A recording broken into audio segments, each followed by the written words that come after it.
Pemirsa, terima kasih Anda masih bersama kami dalam Tafsir Al-Misbah mengenai surah Al-Anfal.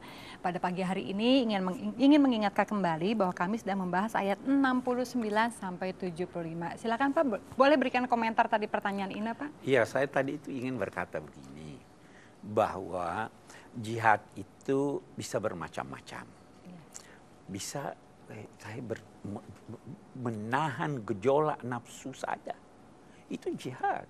Itu bahkan jihad yang besar kan. Nah, karena itu ada ungkapan begini.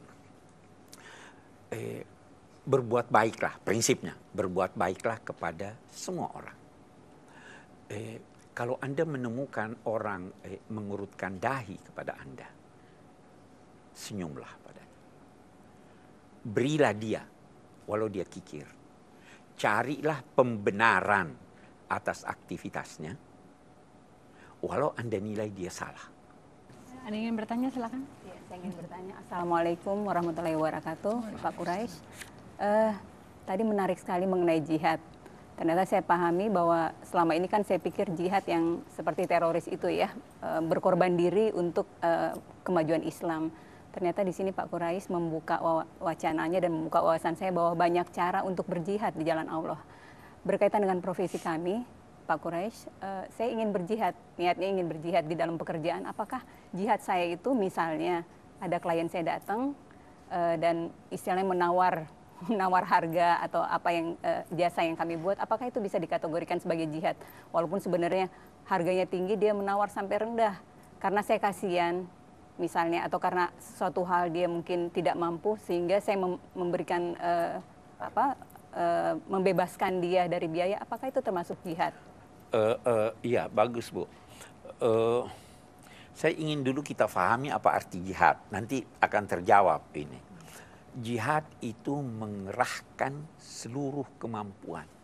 Jadi ada unsur keletihan, ada unsur memaksakan, menekan gejolak nafsu. Nah, waktu ibu berkata, udahlah, saya beri dia dengan harga yang murah atau ini. Itu ada enggak gejolak menahan itu? Kalau ada gejolak menahan ini, itu jihad. Tapi ada orang-orang yang berbuat kebaikan sudah secara otomatis, sudah terbawa oleh situasi. Memang dalam konteks kerja notaris itu Allah ada berfirman begini. Dia berkata wala yudharra katibun wala syahid. Janganlah hendaknya seorang yang melakukan transaksi memberi mudarat kepada notaris, dan jangan juga notaris itu memberi kemudaratan kepada yang bertransaksi.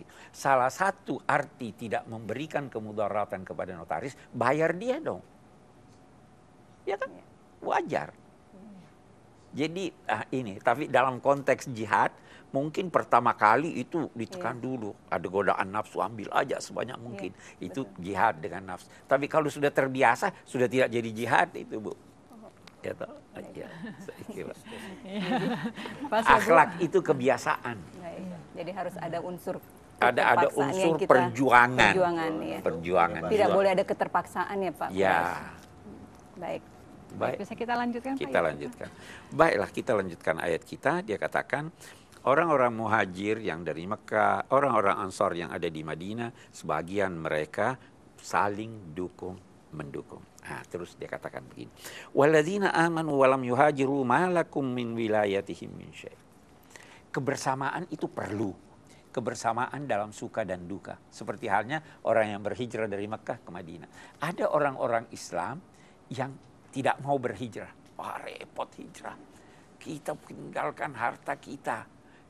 Jadi dia tidak mau adanya kebersamaan. Ya kan? Padahal dia muslim, maka dikatakan sini.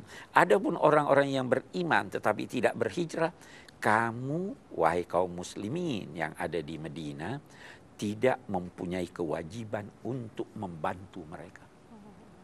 Kebersamaan perlu. Malakum min wilayatihim min syai'. Tidak wajib kamu melakukan hubungan dekat sehingga membantu mereka karena tidak ada kebersamaan kamu dengan mereka.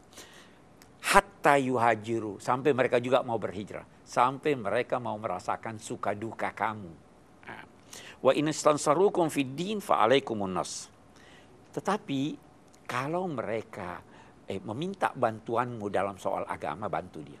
Tapi kalau minta bantuannya bukan dalam soal agama, tidak. Dia tidak mau bersama kita. Sampai mereka mau berhijrah, sampai mereka mau merasakan suka duka itu. Kamu boleh membantu mereka dalam soal agama selama tidak ada perjanjian antara kamu dengan lawan mereka. Boleh jadi saya punya perjanjian dengan non-muslim. Ini bertengkar. Saya tidak boleh bantu walaupun dia muslim.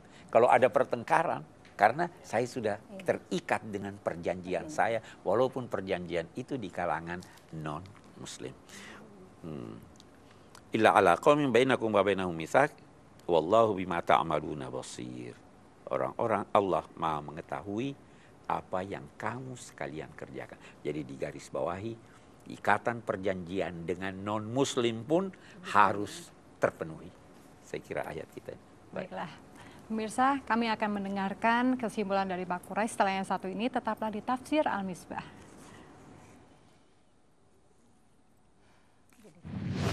Harus ada kebersamaan antara orang mukmin, harus menepati perjanjian. Maka itu akan terjadi kekacauan dan keributan dalam masyarakat.